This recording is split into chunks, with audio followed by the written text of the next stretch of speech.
불교계가 사찰의 어려운 여건 속에서도 국민들의 생명과 안전을 위해 코로나19 방역과 예방에 적극 나서고 있습니다.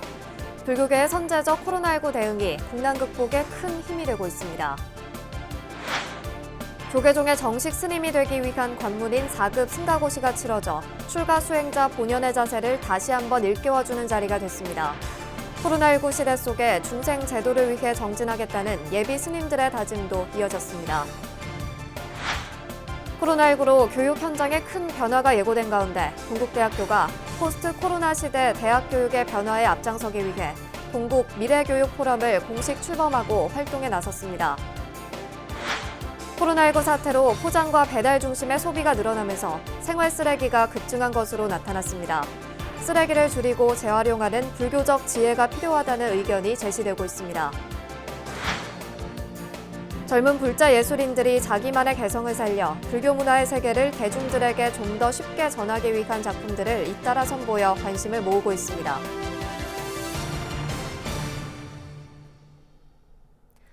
여러분 안녕하십니까? 9월 10일 토요일 BBS 뉴스입니다. 불교계가 사찰의 어려운 여건 속에서도 국민들의 생명과 안전을 위해 코로나19 방역과 예방에 적극 나서고 있는데요.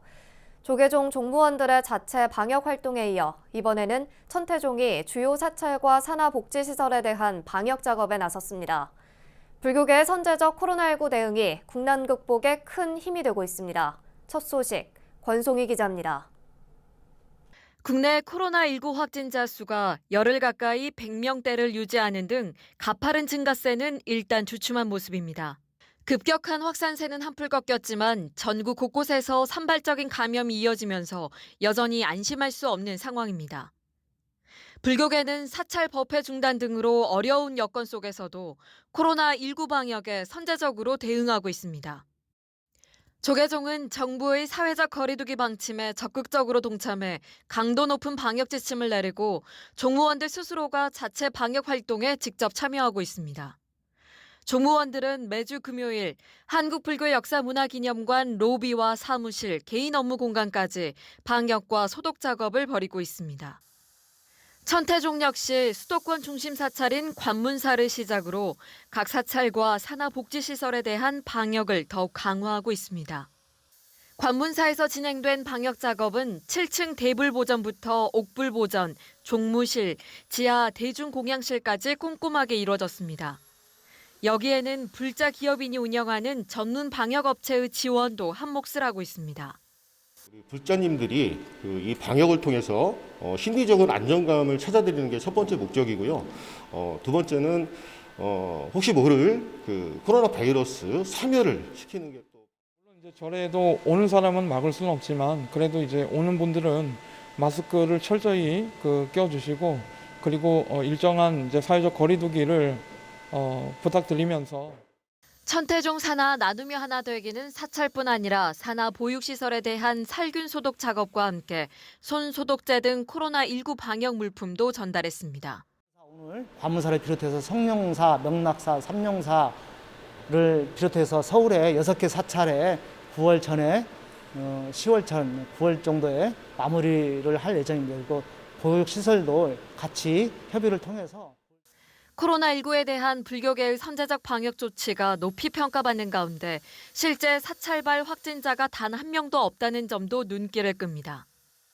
김재남 청와대 시민사회 수석은 최근 조계종 총무원장 원행 스님을 예방하고 코로나19 방역에 적극적으로 협조해 준 데 대해 감사의 마음을 전했습니다. 코로나19 재확산을 막기 위한 불교계의 적극적이고 선제적인 대응이 국난 극복의 소중한 밑거름이 되고 있습니다. BBS 뉴스 권송입니다. 조계종 총무원장 원행 스님이 도난되거나 반출된 성보문화재의 환수를 위해 애쓰고 있는 서울 지역 경찰 관계자들의 노고를 치하하고 감사의 뜻을 전했습니다. 원행 스님은 한국불교역사문화기념관 4층 접견실에서 장하연 서울지방경찰청장의 예방을 받고 전국의 많은 지역 중에 서울에서 특별히 성보문화재에 관심을 많이 가져줘 고맙다고 밝혔습니다. 이에 대해 장하연 청장은 문화재를 찾는 부분에 있어서는 각별히 신경 써서 중요한 문화재들이 소실되거나 분실되는 일이 없도록 더 노력하겠다고 말했습니다. 원행 스님은 과거 안국사 주지 재임 시절 후불탱화를 도난당한 뒤 되찾지 못한 사실을 거론하며 문화재 절도 공소시효에 깊은 관심을 나타냈습니다. 조계종의 정식 스님이 되기 위한 관문인 4급 승가고시가 치러져 출가 수행자 본연의 자세를 다시 한번 일깨워주는 자리가 됐습니다. 코로나19 시대 속에 중생 제도를 위해 정진하겠다는 예비 스님들의 다짐도 이어졌습니다. 정영석 기자입니다. 코로나19 여파로 연기 끝에 6개월 만에 치러진 조계종의 4급 승가고시. 미래의 한국 불교를 이끌 예비 스님들을 격려하는 선배 스님들의 조언이 쏟아졌습니다. 출가 당시 다졌던 초발심의 자세를 잃지 않길 바란다는 당부입니다. 주변에는 어렵고 힘든 중생들이 많습니다. 이런 중생들을 그 어렵고 힘든 부분을 각자 수행자들이 좀 해소시키고 좀 해결해 줄 수 있는 힘을 스스로 기르기 위해서 피나는 그런 수행을 이렇게 해야 그런 자리에 갈 수 있지 않을까 하는 생각을. 정식 스님들의 길로 들어서려는 응시자들에겐 급변하는 사회 속에서도 불법의 진리를 쫓는 일엔 흔들림이 없어야 한다는 점도 일깨워졌습니다. 특히 코로나19 등으로 더 어렵고 힘든 이들의 심신을 어루만지는 것도 한국 불교를 이끌어갈 수행자들의 시대적 화두가 돼버렸습니다. 앞으로는 예측할 수 없는 또 그리고 빨리빨리 변하는 이런 시대를 우리가 어차피 살아야 되는데 그런데 의연하게 대처할 수 있는 그래서 세상에 더 어렵게 살고 있는 우리 세상 사람들이 정말 스님을 보면 수행자를 보면 위로가 되고 안심이 될 수 있는 그런 수행자로 조계종 교육원이 실시한 4급 승가고시는 정식 스님이 되기 위한 첫 관문입니다. 시험에 응시한 151명의 예비 스님들이 저마다의 각오를 하나둘씩 다져봅니다. 교적인 측면도 이렇게 간과하고 싶지는 않아요. 그래서 이렇게 산철에는 이렇게 경전 공부도 하면서 이제 안것 때는 또 정진에 열심히 임하는 그렇게 지내고 싶습니다. 중생 제도를 위한 정진에 힘쓰겠다는 다짐도 이어졌습니다. 그 문수보살, 보현보살 이렇게 공부하면서 불가를 이루셨는데 다시 보살행을 하시는 그 모습 굉장히 궁금했었거든요. 그걸 답을 찾고 나니까 저도 그렇게 해야겠다는 생각으로. 코로나19의 기세가 좀처럼 꺾이지 않는 가운데 조계종의 4급 승가고시는 미래의 승가 인재들이 한국 불교가 나아가야 할 방향을 스스로 점검하고 다짐하는 자리가 됐습니다. BBS 뉴스 정효석입니다. 조계종의 예비 스님들을 위한 교육과정인 제59기 3위 3인위계 수계교육이 오는 23일 시작됩니다.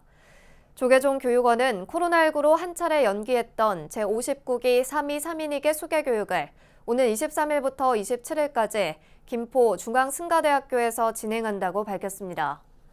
교육원은 다만 코로나19 감염 확산을 막기 위해 교육 장소를 직지사에서 중앙승가대로 바꾸고 교육 일정도 11박 12일에서 4박 5일로 단축했습니다.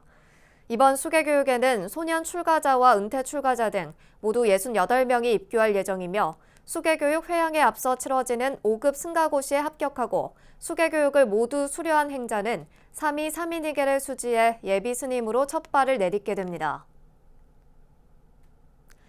불교계 국제구호 협력기구 더 프라미스가 코로나19로 지친 의료진들을 위한 토닥토닥 심리지원 프로그램을 진행합니다. 프로그램은 의료진들 개인의 심리와 신체 안정화 교육, 1:1 온라인 심리상담, 심리응급처치 교육 등 4가지로 참가 신청은 더 프라미스 홈페이지나 더 프라미스로 문의하면 됩니다. 신체 안정화는 5분 동안 이완, 호흡, 스트레칭 등 움직임을 이용한 기술을 배우는 프로그램이며 1:1 심리상담은 이윤호 한국재난심리연구소 소장과 조문주 심리상담연구소 소장이 최대 3회 무료 온라인 상담을 제공합니다. 더 프라미스는 코로나19를 고려해 대부분의 프로그램은 온라인 방식으로 진행한다고 밝혔습니다. 코로나19로 교육 현장에 큰 변화가 예고된 가운데 동국대학교가 포스트 코로나 시대 대학 교육의 변화에 앞장서기 위해 동국 미래교육 포럼을 공식 출범하고 활동에 나섰습니다. 참석자들은 온라인 중심으로 급격히 바뀌고 있는 대학 교육 환경에 맞춰 교육의 질을 높이고 미래형 프로그램을 구체화시키는 방안을 두고 머리를 맞댔습니다. 김호준 기자가 보도합니다. 급속도로 변화하는 사회적 환경에 대처하기 위해 동국대가 논의와 소통의 장을 열었습니다. 코로나19 사태를 맞아 출범한 동국 미래교육 포럼. 동국대 구성원을 비롯한 다른 대학 전문가까지 미래 교육의 방향을 놓고 학내외 다양한 시각을 수렴하는 자리였습니다. 야단 법석과 같은 그러한 형태의 논의 구조를 가지고 우리 대학에 나아갈 길을 이정표를 갖추어 가고자 하는 취지에서 이런 포럼이 시작이 되어졌습니다. 학령 인구 감소에 따른 대학 존립의 위기감도 대학 혁신과 변화의 이유로 들었습니다. 당장 내년에 5만 6천여 명의 신입생 미충원이 발생을 하고 거기에 따른 약 38개의 대학교가 폐교될 것이라고 하는 교육부의 예측 또한 있었습니다. 이러한 위기 상황에서 능동적이고 적극적으로 조직을 유연하고 합리적으로 변화시킬 수 있어야 합니다.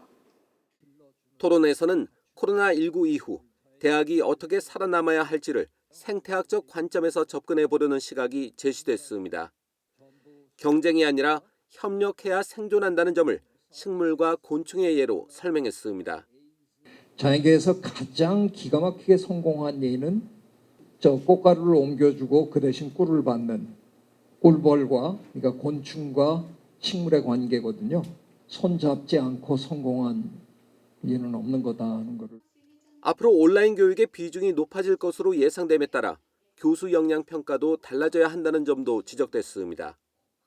교수의 역량 진단을 할 수 있는 그런 시스템을 현재 만들어 놓았습니다. 역량 진단 중에는 앞으로 이제 코로나 사태가 길어짐에 따라서 ICT 활용 기술에 대한 것도 하나의 큰 교수 역량 중에 하나라고 생각을 하게 됩니다. 그래서 동국대의 장점을 활용한 학문 간 융합의 필요성도 강조됐습니다.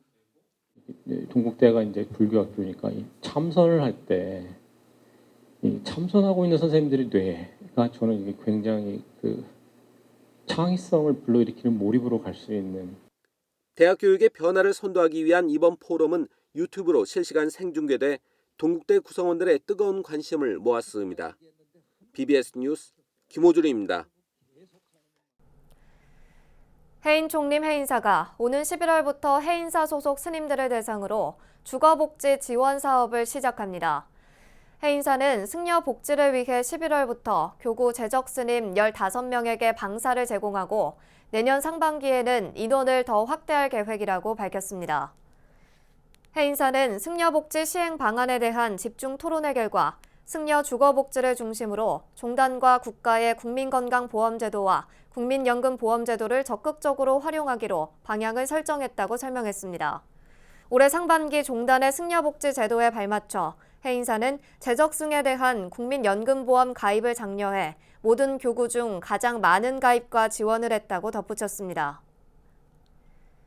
기록적인 집중호우로 많은 피해를 입은 전남 구례와 곡성 지역 어린이들에게 불교계 자선단체가 코로나19 예방 손세정제를 지원했습니다. 불교계 국제 어린이 구호단체인 구덜드 자선은행은 전남 구례군과 곡성군에 있는 유치원과 초등학교 어린이 2,100여 명에게 1,050만 원 상당의 손세정제 3,500개를 전달했습니다. 전달식에는 화엄사 사회복지국장 해덕 스님과 총무국장 관문 스님이 참석해 직접 구례군 김용훈 교육장과 곡성군 허성균 교육장에게 손세정제를 전했습니다. 사단법인 구덜드 자선은행 대표 덕문 스님은 손세정제 나눔을 통해 지역의 어린이들이 코로나19로부터 안전하고 건강한 학교 생활을 할 수 있기를 희망한다고 말했습니다. 코로나19 사태로 포장과 배달 중심의 소비가 늘어나면서 생활 쓰레기가 급증한 것으로 나타났는데요. 환경부는 제품 포장재를 쉽게 분리배출할 수 있도록 제도 개선에 나섰습니다. 쓰레기를 줄이고 재활용하는 불교적 지혜가 필요하다는 의견도 제시되고 있습니다. 신두식 기자가 보도합니다. 코로나19 사태로 사회적 거리 두기가 강조되면서 비대면과 언택트 문화가 중시되고 있습니다. 외식보다는 배달 포장이, 매장을 직접 찾기보다는 온라인 구매가 늘어났습니다. 문제는 이에 따른 생활 폐기물도 늘어났다는 것입니다. 실제로 환경부가 집계한 자료를 보면 올해 상반기 재활용 가능 자원 발생량은 하루 5,400여 톤으로 전년도 같은 기간에 비해 11.2% 증가했습니다. 올해 상반기 기준으로 재활용품목은 작년 대비 11% 정도 증가한 것으로 나타나고 있습니다. 특히 코로나19로 인한 비대면 소비가 증가하면서 배달용기와 같은 플라스틱류가 많이 증가한 것이 원인으로 보여집니다. 환경부는 재질 중심에서 배출 방법 중심으로 표시 제도를 개선해 폐기물 분리 배출을 보다 활성화할 계획입니다. 이렇게 플라스틱류를 중심으로 재활용품목이 늘어나고 있기 때문에 환경부는 국민들이 보다 쉽게 분리배출하실 수 있도록 분리배출 표시 제도를 개선해 나갈 계획입니다. 환경 전문가들은 코로나19 시대 폐기물 감축을 위한 현명한 소비를 강조하고 있습니다. 집에서 온라인으로 생필품을 많이 구매하시는 것 같습니다. 온라인으로 해서 구매하실 때 개별 배송되는 경우가 많다 보니까 더 택배 쓰레기나 포장 쓰레기가 더 많아지는 악순환이 계속되는 것 같고요. 정말 최소한의 필요하신 것만 구매하실 수 있는 현명한 지혜로운 소비 생활이 좀 필요한 시점이 아닌가라는 좀 생각이 들고요. 불교계에서는 연기법을 강조했던 부처님의 가르침을 되새겨 자원순환을 보다 활성화해야 한다는 목소리가 나오고 있습니다. 본래 쓰레기란 없다는 것이 부처님 가르침입니다. 우주 만물은 모두가 순환합니다. 모양과 형태가 바뀔 뿐이고 사라지는 것도 없고 새로 생겨나는 것도 없습니다. 그래서 방화심경에서는 불구부정 또 부증불감이라고 하는 것입니다. 일회용품을 사용하지 말고 또 사용한 후에는 버리기 전에 다시 쓸 용도가 없는지 생각을 해보고 그래도 꼭 버려야 한다면 분리배출을 잘 해서 자원 재활용이 될 수 있도록 해야 할 것입니다. 폐기물을 줄이고 재활용하는 것은 부처님의 가르침을 생활 속에서 실천하는 지혜가 될 수 있습니다. BBS 뉴스 신두식입니다. 대한불교진흥원이 불교의 현대화와 생활화, 대중화에 기여하고 있는 불교기관과 단체들의 각종 활동을 지원합니다. 대한불교진흥원은 오는 28일부터 다음 달 12일까지 2020년 불교기관과 단체 지원사업 공모를 실시한다고 밝혔습니다. 공모 분야는 불교 신행과 수행, 학술 세미나와 학술지 발간, 불교 문화 행사, 복지 활동, 불교 미디어 활동 등으로 대내외적으로 알려진 기관과 단체뿐만 아니라 작지만 꾸준하게 활동하고 있는 단체들을 적극 발굴해 지원할 계획입니다. 공모 신청은 대한불교진흥원 홈페이지에서 관련 서류를 다운받아 작성한 뒤 우편으로 제출해야 하며 선정되면 100에서 500만 원의 지원금이 수여됩니다. 젊은 불자 예술인들이 자기만의 개성을 살려 불교 문화의 세계를 대중들에게 좀 더 쉽게 전하기 위한 작품들을 잇따라 선보여 관심을 모으고 있습니다. 불교 문화예술에 새로운 바람을 불고 온 청년 예술인들의 참신한 작품 세계를 만나봅니다. 전경윤 기자입니다. 복잡한 미로 속에서 기도하는 동자승의 모습에서 불법을 갈구하는 절절한 마음이 묻어납니다. 미로 한가운데 선명하게 찍힌 발자국은 해탈의 경지를 향한 수행 의지를 보여주는 듯합니다. 전통 불교 회화 기법으로 담백하게 그려낸 만다라와 백이관음, 고려불화 아미타불도, 부처님의 설법 장면을 보여주는 묘법 연화경 등은 보는 이들에게 깊이 있는 불법의 세계로 안내합니다. 단순한 아름다움의 추구만이 아닌 부처님의 말씀을 화면에 발현하고자 했기에 그림 그릴 때 그 과정을 더욱더 중요시할 수 있게 되었고요. 젊은 불자 작가들의 신선하고 참신한 불교 회화 작품들을 만날 수 있는 특별한 전시회, 용인대학교에서 그림을 전공한 동문들이 함께한 즉심시불 내 마음이 부처 초대전은 불교의 가르침을 예술작품을 통해 대중들에게 보다 친근하게 전하겠다는 의지가 엿보입니다. 인생을 살아가면서 힘든 순간이 분명 있거든요. 기쁜 순간도 있겠지만 근데 힘든 순간마다 부처님을 닮아가면서 위로받는 그런 부분이었으면 좋겠습니다. 젊은 불자 화가들이 선보이는 3인 3색의 부처님을 만날 수 있는 전시회는 오는 15일까지 도심국제포교도량 서울 비로자나 국제선언 1층 갤러리 까루나에서 계속됩니다. 재정적으로 많이 어려운 상황이잖아요. 부담 없이 전시를 하면서 우리 불교 미술, 불교 문화가 더 많이 꽃피었으면 좋겠다라는 취지에서 저희가 전시를 하고 있는데요. 2주에 한 번씩 작품이 이렇게 바뀌어요. 일러스트 기법을 통해 신비하고 따뜻한 이미지의 불교를 표현한 젊은 작가들의 작품들도 불자들의 시선을 사로잡았습니다. 김백설 일러스트 작가는 불교 동화를 연상시키는 작품들 속에서 부처님의 자비로운 미소와 나무, 달 등을 부드러운 파스텔 톤의 색감으로 표현했습니다. 제 안에 있는 불교의 이미지는 좀 신비롭고 좀 동화스럽고 어쩌면 꿈 같은 그런 이미지를 많이 가지고 있어요. 그런 이미지를 제가 표현하기에는 일러스트가 좀 더 대중들에게 쉽게 다가갈 수 있을 것 같고. 코로나19로 각종 문화활동과 전시회 등이 크게 위축된 가운데 청년 불자 예술인들의 창의적인 도전이 불교문화 대중화의 소중한 밑거름이 되고 있습니다. BBS 뉴스 정경윤입니다. 한강대교와 옛 통계국 청사, 지금의 서울노인복지센터가 서울시 등록문화재로 각각 선정됐습니다. 서울시 등록문화재 제1호로 등록된 한강대교는 지난 1917년 준공된 한강에서 가장 오래된 인도교로 한국전쟁 당시에 총탄 흔적도 남아있어 근현대사의 산 증거로 평가받고 있습니다. 구 통계국 청사는 한국 1세대 건축가인 이희태의 작품으로 해방 이후 한국 현대건축의 흐름을 이해할 수 있는 초기 건축물이며 현재는 조계종 사회복지재단이 운영하는 서울노인복지센터로 사용되고 있습니다. 코로나19 시대로 비대면 문화가 확산되면서 학교 교육 현장에도 전면적인 변화의 바람이 불고 있습니다. 이런 가운데 동국대학교가 동국미래교육포럼을 출범시켰는데요. 대학 교육의 위기를 기회로 바꿀 수 있는 발판이 되기를 기대해봅니다. 이상으로 9월 12일 토요일 BBS 뉴스를 마칩니다. 여러분 고맙습니다.